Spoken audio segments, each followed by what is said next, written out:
तो चलिए आज फिजिक्स का एक सुपर टूल उठाते हैं।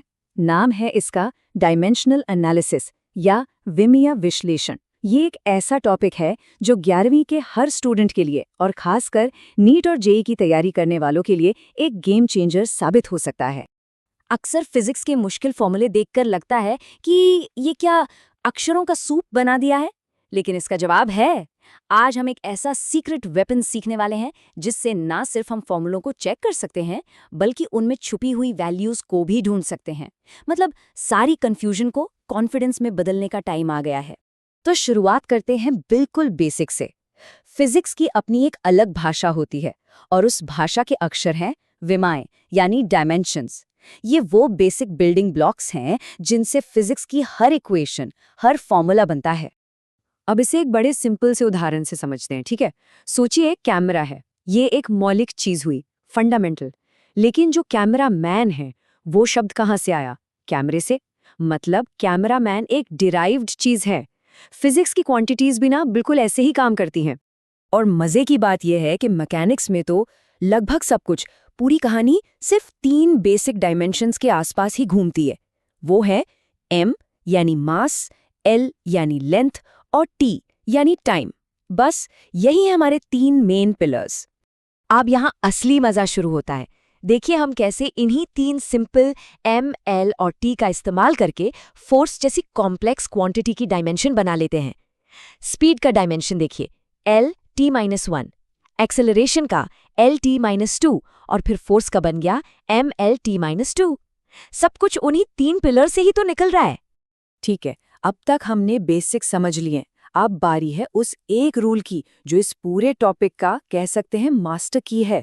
इसका नाम है समांगता का सिद्धांत या प्रिंसिपल ऑफ होमोजेनिटी। यकीन मानिए ये एक ऐसा नियम है जो फिजिक्स के बड़े बड़े मुश्किल ताले खोल देता है। और ये नियम है क्या? बहुत ही सिंपल। क्या हम 5 किलो में 2 सेकंड जोड़ सकते हैं? नहीं ना। मतलब सेब को सेब में ही जोड़ सकते हैं, संतरे में नहीं। फिजिक्स में भी यही होता है। हम सिर्फ उन्हीं क्वांटिटीज को आपस में जोड़ या घटा सकते हैं जिनके डायमेंशंस बिल्कुल सेम हो। और यही छोटा सा रूल हमें एक सुपर पावर देता है। इससे हम किसी भी इक्वेशन को चेक कर सकते हैं कि वो सही है या गलत। और इतना ही नहीं, किसी मुश्किल से मुश्किल फॉर्मूले में अगर कोई अननोन वैल्यू है तो उसे भी ढूंढ सकते हैं।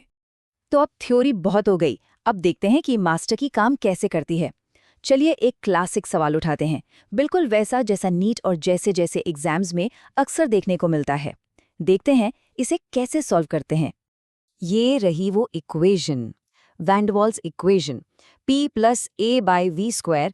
इसे देखकर ही कई बार लगता है कि अरे ये क्या पूछ लिया। लेकिन घबराने की कोई बात नहीं, हमारे पास जो प्रिंसिपल है ना, उससे ये सवाल चुटकियों में हल हो जाएगा। देखते हैं कैसे। अब इक्वेशन को ध्यान से देखिए। P यानी प्रेशर को किसके साथ जोड़ा जा रहा है? a/v² के साथ। और हमारा रूल क्या कहता है कि अगर 2 चीजें जुड़ रही हैं तो उनके डायमेंशन सेम होने ही चाहिए। तो बस मिल गया हमें हमारा क्लू। P का डायमेंशन और a/v² का डायमेंशन बराबर होगा। तो चलिए स्टेप बाय स्टेप इसको सॉल्व करते हैं। सबसे पहले हमें चाहिए प्रेशर यानी P की डायमेंशन। प्रेशर होता है फोर्स अपॉन एरिया, तो ये निकल कर आया ml-1 t-2। ठीक है, अब दूसरा पार्ट है वॉल्यूम का स्क्वायर यानी v²। वॉल्यूम होता है L3, तो v² हो गया L6। अब बस अपने प्रिंसिपल को यूज करते हैं। P की डायमेंशन को a/v² की डायमेंशन के बराबर रख देते हैं, तो ml-1 t-2 बराबर होगा a की डायमेंशन डिवाइडेड बाई L6 के। अब बस L6 को दूसरी तरफ ले जाइए और हमें मिल गया a का डायमेंशन ml5 t-2। देखा कितना आसान था। चलिए अब एक और कमाल की चीज देखते हैं। डायमेंशनल एनालिसिस का इस्तेमाल करके ना हम फिजिक्स के कुछ गहरे राज भी खोल सकते हैं, जैसे कि वर्क और एनर्जी के बीच का रिश्ता। सुनने में ये दोनों अलग अलग लगते हैं, है ना? पर देखते हैं डायमेंशंस क्या कहते हैं।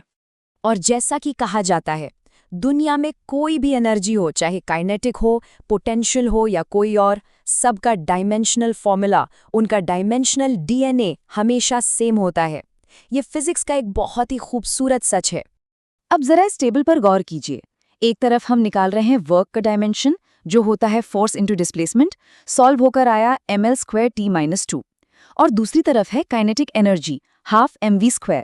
हाफ की तो कोई डायमेंशन होती नहीं, तो m और LT-1 का स्क्वायर को मिला के, अरे वाह, ये भी mL²T-2 ही आया। देखिए, दोनों बिल्कुल सेम है। तो ये कोई कोइंसिडेंस नहीं है, ये इस बात का पक्का सबूत है कि वर्क और एनर्जी असल में एक ही सिक्के के दो पहलू हैं। वर्क असल में एनर्जी का ही ट्रांसफर है, और डायमेंशंस हमें यही बता रहे हैं कि फंडामेंटली ये दोनों एक ही फिजिकल क्वांटिटी हैं।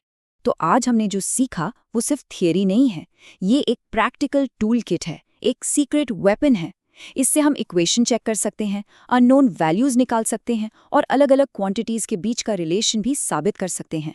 और सबसे बड़ी बात, याद रखें, कोई भी वर्क हो या एनर्जी, उसका डायमेंशन हमेशा mL²T-2 ही होगा।